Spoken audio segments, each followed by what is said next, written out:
Alright guys, so this is our second case of externalities, meaning externalities of consumption. We divide this case also into two sub-cases, positive and negative externality. And I hope that you can see this ink. We know our economic resources are limited, so my resources are limited too. Anyways, I think it's easy to find some of the example of negative externalities in the real life because you all see them happening around you. Some of the common example of negative externalities of consumption could be people smoking or over drinking, over speeding. These are some of the common examples because these affect people who are not involved in these activities. Like all of us are second-hand smoker because people around us, they are smoking, and that affect our lungs too, right? So like in our previous two cases, we are going to show these two cases of negative and positive externality of consumption with the help of diagrams. So we're going to start with the same framework as we have used in previous cases, and if you haven't seen those previous videos of positive and negative externality of production, please watch that as well, and you would perhaps understand this topic better after watching those videos. So we're going to start with our basic and famous demand and supply equilibrium, but using cost benefit analysis. So here is your cost and benefit, output, marginal private cost, which is equal to the supply curve, and marginal private benefit equal to the demand curve. This is the point, we call it, correct, private optimum, and that's the point where private sector is operating, right? But this activity has some negative impact on the people who are not involved in this activity, like perhaps smoking.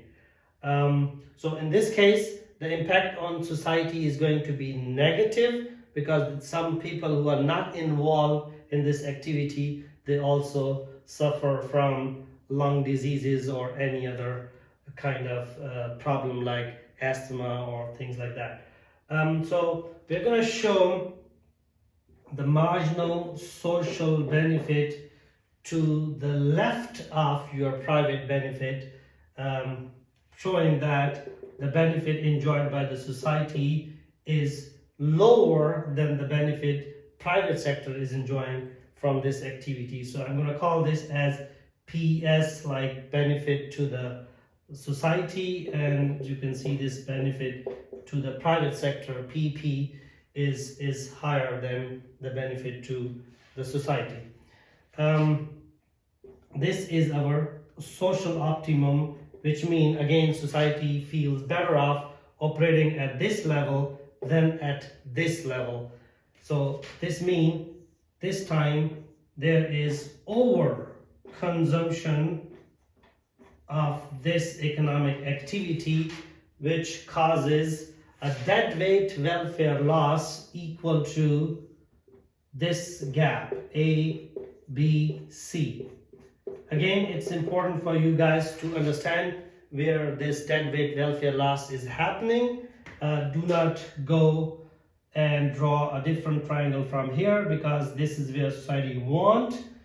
So nothing is happening here. This is where the trade is happening, and this equilibrium is causing damage to the society. So every single output produced beyond this, you can see the benefit to the society is more. So this is our deadweight welfare loss.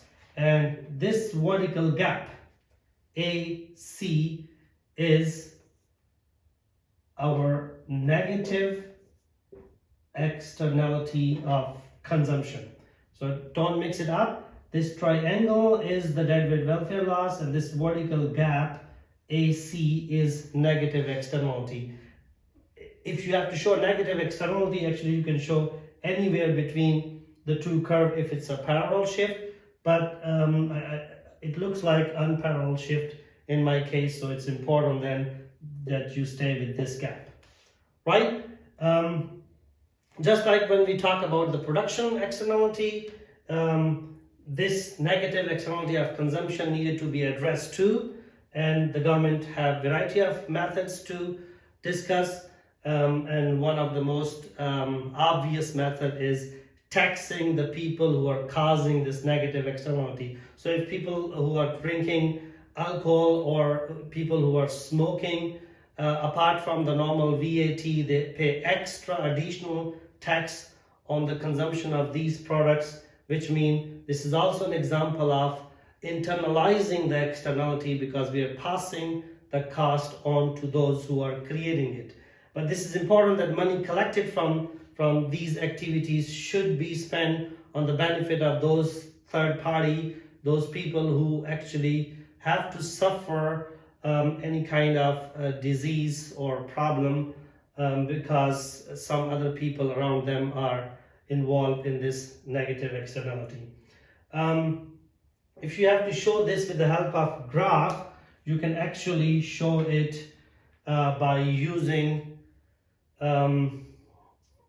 marginal social benefit or marginal private benefit. It depends how you find it easier and how actually you want to show it to the examiner. So in case if you are using tax, so since the tax is added on the price of cigarette, which would increase the price, and that would definitely decrease your benefit, and that benefit is shown through marginal private benefit, so you can show an inward shift towards marginal social benefit. But if you want to show it through the outward shift of social benefit, that is also possible because of less consumption of smoking due to additional tax. Marginal social benefit could move toward marginal private benefit as lesser smoking lead toward lesser negative externality. So I would rather add the tax on it and shift this toward this. It depends again. Theoretically, you can shift this curve exactly on this curve here and achieve this social optimum, or you can show a change which is like, okay, we are shifting this inward towards marginal social benefit, and this is your new marginal private benefit after the tax, which means your new private optimum happens at point Q3, assuming this is Q1 and this is your Q2. So at Q3, you can see there is a smaller deadweight welfare loss as compared to the first case where this was bigger one. In other words, here the overconsumption has reduced, and that means to some extent the government is able to reduce the negative externality. But of course, it all depends on elasticity of demand for that product, and mostly these products are addictive products, and it may not have that much desirable impact, but something is better than nothing. And in our next case, we are going to see how positive externality of consumption can be shown with the help of graph. Stay tuned. All right, guys. So we are on our last segment of this topic, which is positive externality of consumption, and you are very close to get that certificate of sustainability, right? As compared to production externalities, the examples of consumption externalities are easy to find because these things are happening around you. So look here and there, you find people who are healthier than you or more educated than you, and you might think how those people benefit you guys or rest of the society. The answer is very simple. Let's take the example of flu shots or COVID shots in our health sector, which not only benefit us to avoid COVID, finger crossed, because people are getting COVID even though they got those shots, but still you are safer if you are getting those shots, plus There are less chances that you spread COVID or flu to other people. And similarly, when it comes to education, when you guys are well educated or getting better knowledge in your life, you might get better jobs. That's good for you. So it's your private benefit, but that benefit the society also, because you're going to be efficient. You're going to produce more. That means businesses who hire you benefit, and they contribute more toward GDP and tax revenue for the government, right? So those are some of the common example of positive externality of consumption. So let's see how we show this case with the help of graph, and again the same framework. And I'm sorry if you're bored of watching me drawing this again and again, but that's how it works on videos, right? So marginal private cost equal to your supply curve, marginal private benefit equal to the demand curve. If you want to know more about these curves, watch my earlier videos, right? So this is your private optimum. And since we are going to show this time positive externality of consumption, which means society as a whole gain from this activity, we are going to draw marginal social benefit to the right of marginal private benefit, showing that the society is actually benefiting more from this than the private sector itself because of the positive externality element in there, right? And we call it our social optimum, again assuming that there is no externality, positive or negative, happening due to production. So marginal social cost equal marginal private cost, right? And this time you see here that society want more of it. Society want that more people becoming healthier, more educated, there are better public transport, there is better infrastructure, there is better libraries, parks. So all those have more social benefits, and this is why we call it under consumption. And make sure that you don't forget that this is the consumption side. So do not write here production, under production, or overproduction or something. This is under consumption, right?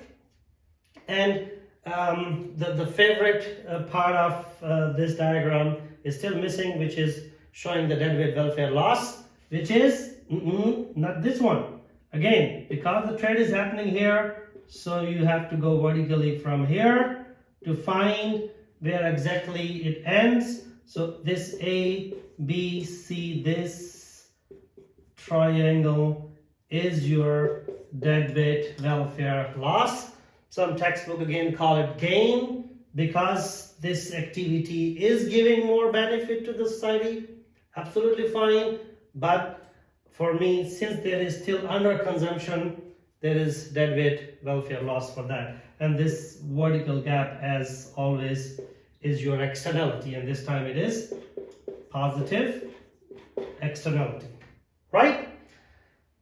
And like in previous cases, if we need to achieve again this level of output Q2, various methods could be followed here again.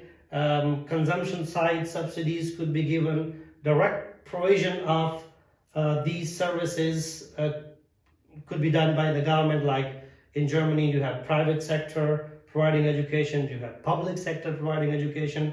If people cannot afford to pay for their own health care, the government provide them, and those are positive element, which mean the benefit, your private benefit now would move toward social benefit. It's up to you where you want to show it. If you want to show a chain, so I'm going to use perhaps the red pen if it works. It's working. So your marginal private benefit moves upward, closer towards social benefit after the direct provision of the government or consumer-oriented subsidies given to the people. And you could see your new private optimum is at point Q3, which causes a smaller deadweight welfare loss as compared to the original one with a smaller under consumption case. So that's all, Laida. This is end of this topic, and I hope that you understand these cases. And if you have any question or queries or suggestion for me, please send those directly to me or in the comments. And stay in tune. And as I always say, don't forget to subscribe. Bye-bye.